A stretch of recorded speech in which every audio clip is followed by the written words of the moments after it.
Next, looking at the tibia, so that's all about fibula. Next, looking at the tibia, you have, first of all, here, because it articulates with the femur, its surface on top kind of shaped like so, like a W, to allow the condyles of the femur to sit in those grooves. Okay? Just like the coronoid process of the ulna did the same thing with the trochlea of the humerus.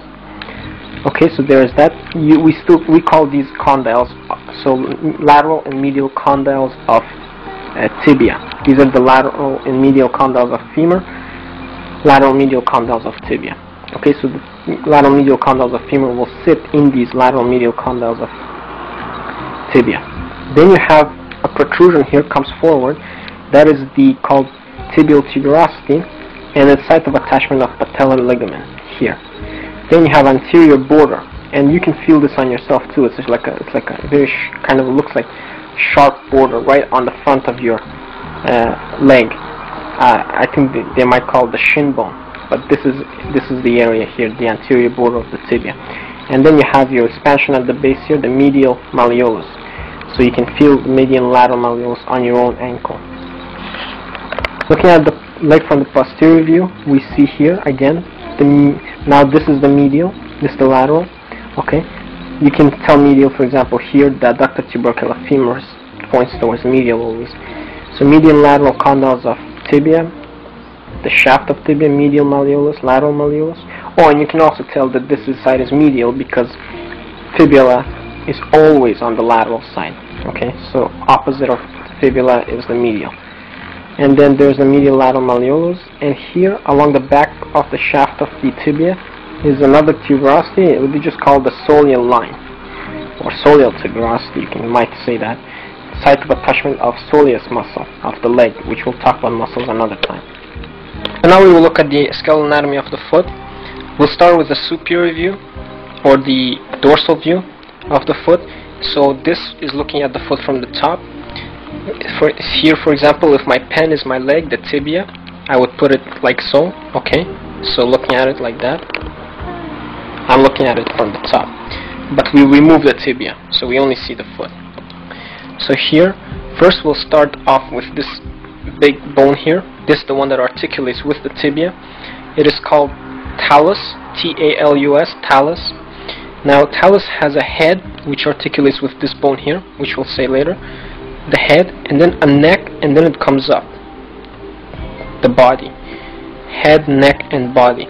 So lateral view, this would look something like this, where you have the bone, the head, the neck, and then it would go up like that.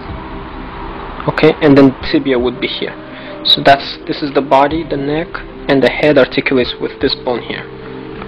Okay, so this is the top view, that's the lateral view of talus. And then under the talus is this long bone here. It's actually continuous like so.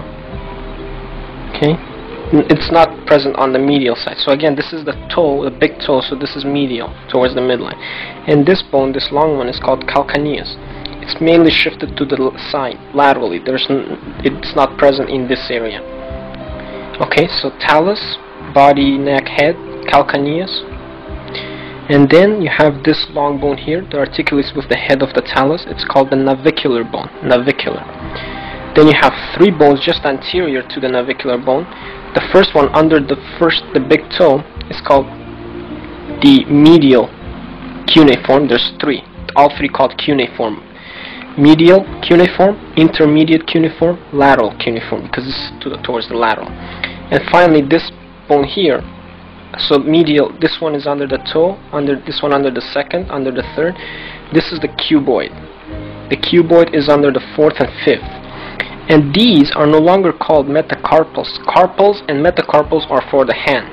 These are now called metatarsals. All of these bones, the talus, calcaneus, navicular, cuneiforms, and cuboid, these are tarsal bones, not carpal but tarsal. And then these five, just like in the hand, we saw metacarpals. Here are metatarsals. Tarsals, metatarsals. And again, numbering system is the same. The big toe is 1, metatarsal 1. This one and pinky is metatarsal 5. Okay. Then you have the phalanges, the digits of the foot. Again, same as the hand. Two bones in the big toe, and then 3 in all the rest. And same way of naming them: proximal and distal in the toe, proximal, middle, distal in all the rest.